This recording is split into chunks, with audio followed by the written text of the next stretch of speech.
Hello everyone, that Manga Kid here to do a week one wrap up of the manga Freak-a-thon readathon that's happening in October, um, uh, being run by Bizarre Individual and Marguerite's Manga, I believe.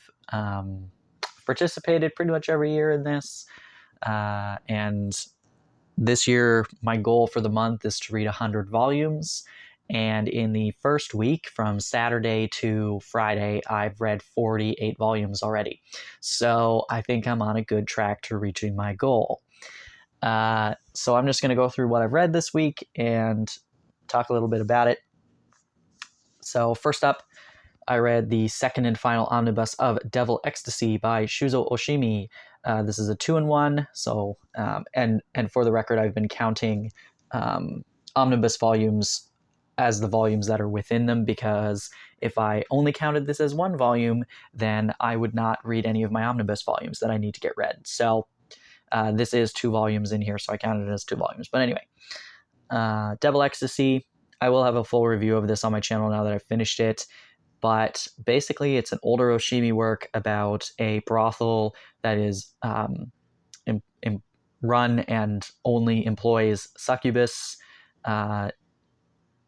ladies. So a bunch of men are dying, and it's kind of this second half of the series is a lot of the kind of work going on behind the scenes of how to stop this all from happening, because a bunch of men are just dying. And it's ridiculous, it's stupid, it's funny, it's just gross. It's so many things, but very enjoyable, ridiculous read. I love Shuzo Oshimi, and I'm glad we're getting some of the older works, because the art is definitely not as pretty as his newer released works, but and the story is is interesting. But yeah, the bones are there. The bones are there of what his artwork and manga was going to transform into in the future. So anyway, after Devil Ecstasy, I did read some digital manga too, which unfortunately I can't show you. I read volumes 1 through 6 of Princess Resurrection. I've had this, I own the whole series digitally. I've had it for quite a while now, actually, I think 2 years maybe. And I've just never gotten around to reading it, so figured Halloween was a good time to do it. Princess Resurrection is quite fun, actually. I'm really enjoying it. And it's basically this boy goes to live in this mansion with his sister, who's a housekeeper there. And the person who owns the mansion is an immortal being, quite a powerful immortal being. And she is getting into all kinds of mystical kind of trouble, as her siblings are all vying for the throne of, being, the king or queen or whatever. I don't know. They're an aristocratic kind of family within the demon world. And so she's kind of caught up in this battle of her and her siblings trying to gain power, or gain the power. And so, yeah, this little human guy is kind of caught in the middle of all of that, and it's pretty enjoyable so far. Then I read volumes 2 through 8 of Beck, and why can I not find it in my pile? Oh, there it is. Now, I own the first 15 volumes digitally. However, I actually own volumes 8 through 11 in the old Tokyopop edition. So I read the first, or volumes 2 through 7 digitally, and then I read volume 8 physically. I still have some left to read, and I'm really excited to do so. Beck is an incredible series. I have the anime, which I love, and I've always wanted to own the series. Unfortunately, it's incomplete in English. You can get it all digitally. I got the first 15 in a Humble Bundle, which is why I have those. But this is a phenomenal series. It holds up despite being written in the late 90s, I think. It really, really holds up, and it's about this kid, Koyuki, who he's in middle school, who kind of is taken by the mystique of underground bands and guitar and rock and roll, and just decides he's going to play guitar and starts practicing incessantly, and lo and behold, he has a beautiful singing voice, and so he kind of joins this band.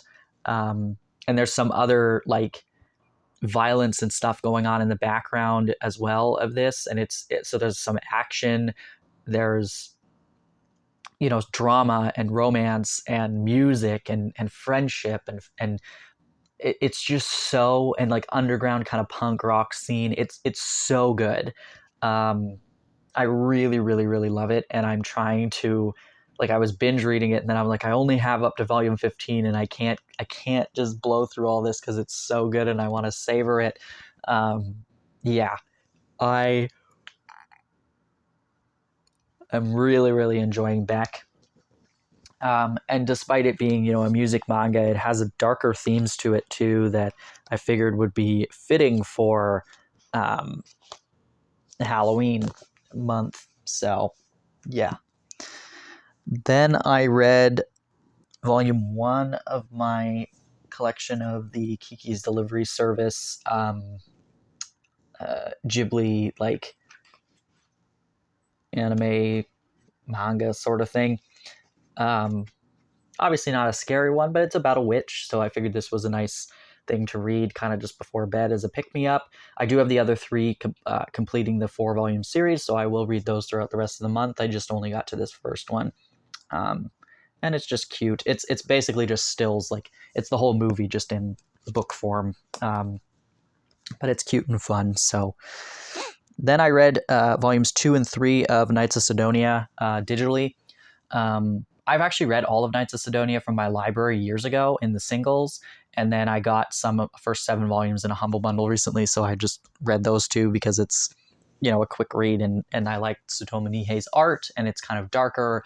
It's got some action and, aliens as per usual. So then I read volumes 4 through 7 of Levius EST. This is a fighting kind of Colosseum-esque situation. It's a futuristic sort of world where our main character fights in MMA battle or matches, but it's mechanical martial arts, so they're altering their bodies with various machinery and things. It's pretty wicked. I love this series.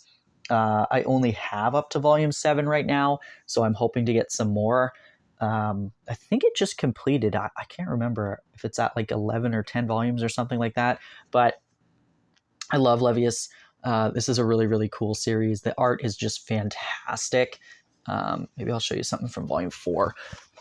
It's so dark and like gritty and just really, really visually stunning.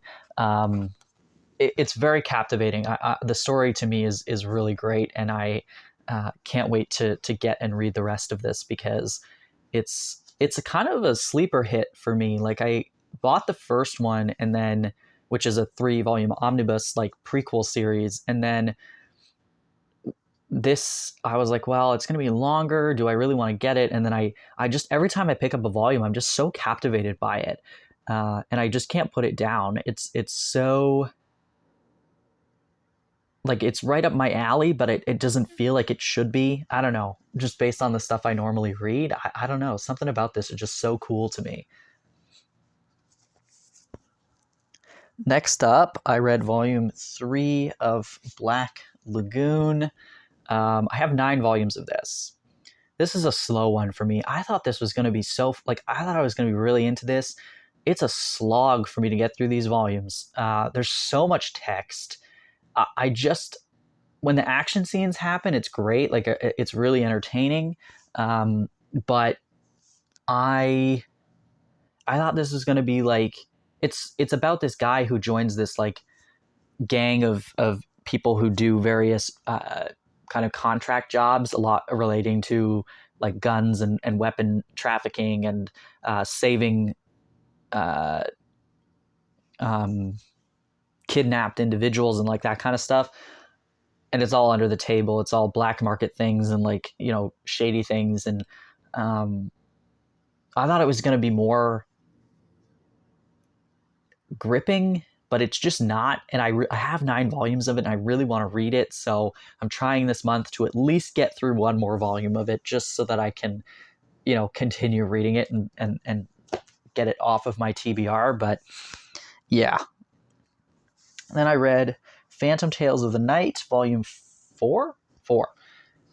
I would binge this if I had more of it, but I only have this volume or up to volume 4. So this is creepy. It's grotesque. It's amazing. This is about an innkeeper. He's a demon, and he, or a yokai, I guess, but he um, has an inn where if you stay, you have to give him one of your secrets, and it's kind of like a genie sort of situation where, you know, you get what you wish for, but not in the way that you wished for it.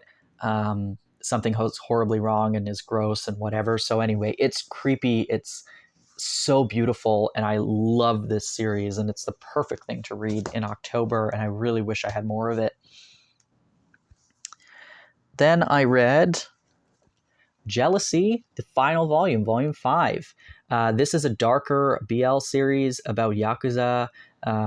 It's about a Yakuza boss and this more kind of beautiful young man that kind of woos him, I guess. Like he's fascinated by him, he's attracted to him, and it's very violent. It's very dark and gritty, and I love it. And this was a great final volume, and I cried at the end. Not like full crying, but like I teared up and really was moved. I love this series. I will definitely be rereading this at some point soon, because I was reading these as the volumes were coming out since volume 1, and there was a long wait in between volumes. So I think this 5 volumes was a great length for this. I think the story was really, like, it had a good flow to it, and I love the characters, and this was just incredible. And definitely, you know, I was trying to save some of these darker BL stuff for October. And so I also had volume 3 of Monster and the Beast, which is a really, I love the artwork. It's beautifully drawn. It's another BL, or it's a yaoi series about this kind of middle-aged older man named Liam, who meets this beast named Kavo, and they're together. And it's really quite touching, because this guy is kind of a drifter. He drifts from place to place. From person to person. He doesn't really connect with anybody, and then he meets this beast who really cares for him, and he really cares for the beast as well. And it just is. It's really quite a beautiful story if you can get over the human with a not human situation. But yeah, this volume was very explicit. The other 2 were not really that involved, but this one definitely had explicit scenes in it, and the story is picking up. There's some stuff on the back end. We don't really know who Liam is, and seems to be some kind of shady situation going on with him that people are investigating, and it's a good one for sure. Next up, 10th omnibus of Gantz came in the mail, which was great timing. So the stories just get nuts. This volume in particular, particularly the 3rd volume within this omnibus, really, really, really grabbed my attention. I've been enjoying Gantz, every volume that I've got of it. I look forward to it. As soon as I get it, I usually read it that day. But, you know, it's a lot of, okay, we're fighting still. All right, we're cool. We're still fighting. All right, awesome. We're still fighting. And then the last volume here really, really grabbed me. And I'm like, okay, I cannot wait until the next one, which unfortunately I think is not coming till like January or something. But yeah, super paying attention now, and I really want those final couple omnibuses. There's at least 2 more, but maybe 3 more. I don't really know. But either way, this was great and a quick read. You know, he doesn't put a lot of text in his stuff, so it's a pretty fast one. to get through. Then I sat down and reread Ajin Demihuman. I read all 17 volumes of it over the course of 2 days. So yeah, I knew I kind of wanted to reread this because now I have all of it and I finished it.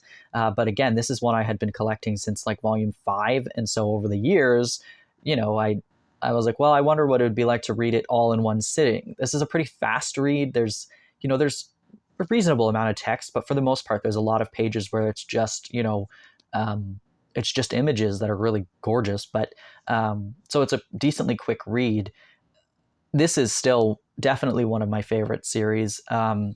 So incredible. If you don't know, it is about this character named Kay, who dies right at the beginning of the series and comes back to life immediately, realizing that he is an Ajin, a demi-human, which is not good because the government wants to contain all the demi-humans and experiment on them. And the public is afraid of them. And so now begins a game of cat and mouse between himself, the government, as well as this other demi-human named Sato, who is clearly hell-bent on just making everybody's life miserable. So yeah, it's a really, really kind of analytical sort of game of tag, as well as just brutal violence, because they can die and come right back to life. And so they're trying to find creative ways to capture somebody who can't die while also using their own immortality to, um, you know, get out of sticky situations, or use that power to their own benefit within a battle situation. And it just brings for some really, really incredible scenes, some of my favorite ever in manga. And yeah, there's certain moments in this series that are by far my favorite thing I've ever seen in media, because it's just so incredible. And I really enjoyed my reread of it. This is one I will probably come back to often, just because it is, like Shuzo Oshimi works, really captivating and really quick to read. So the 17 volumes, like I said, I did that in 2 days, and I work full time. So I was able to come home and just read, a ton of volumes in a row, go to bed, get up next day, same thing, come home, read the rest of it. So yeah, these are the key kind of series, are ones that you can get through really quickly and really, really enjoy them. And yeah, I didn't pull all 17 volumes out to show you, because that stack next to me would be way too big. But yeah, I read all 17 in one go. So really, really great. I'm glad I enjoyed rereading that. And then I read my volume 12 of Don't Toy With Me, Miss Nagatoro. Obviously, this is not really spooky, but it's cute. It's fun. I got it in the mail recently and wanted to read it. So it's a nice kind of palate cleanser after a lot of the darker stuff I've been reading. But yeah, this is one of my favorite ongoing series at the moment.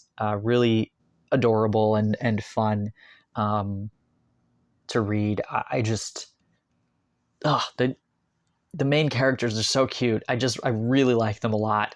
And I like that I like both of them equally. Like, Nagatoro's adorable, but I really like the main guy as well.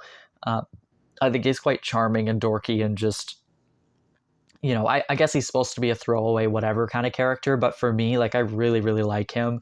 And the two of them together are just gold. So enjoyed that. And then another reread for me, I read this every year, Junji Ito's Dissolving Classroom. A lot of people, from what I see online, like, really don't like this one that much. Like, I've heard a lot of people say this is their least favorite Ito work. For me, this is my favorite by far.